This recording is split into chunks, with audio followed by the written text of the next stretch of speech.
not been classified officially so far, so we're waiting for that confirmation to come out. But going across to my colleague Bhavtosh.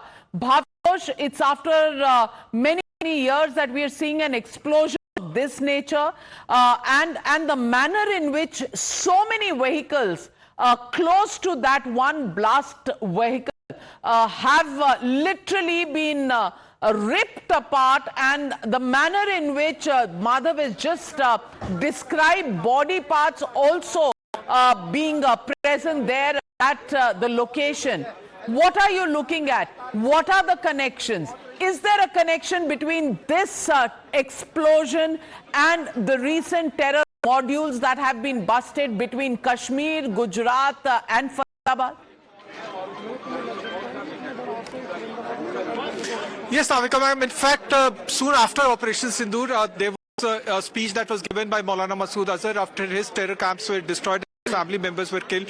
He said that India, he will arrange for their death. But having said that, no official confirmation about this incident. No, officially they have said that it's not. They have not said anything about this blast. But the telltale signs are very similar to an explosion or any terror attack. This entire area has completely been barricaded. But if it is a terror case, then the question is who will investigate, whether it is Delhi police or NIA.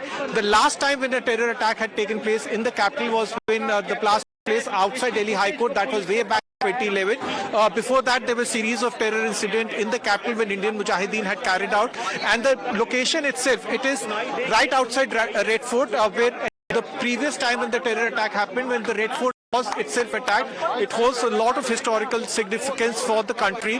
That's the place that they had targeted.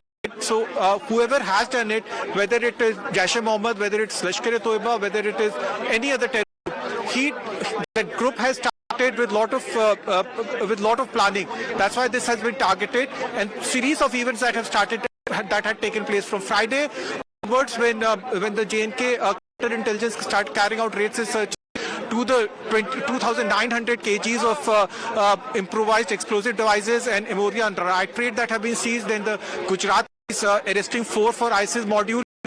Those things, if had to be connected with the blast that has taken place, then a very sinister plot was in making. One has to first wait and see whether Delhi police or whether Home Ministry will officially confirm this or officially say whether this is a terror attack or so late in the evening, maybe by tonight or early tomorrow morning.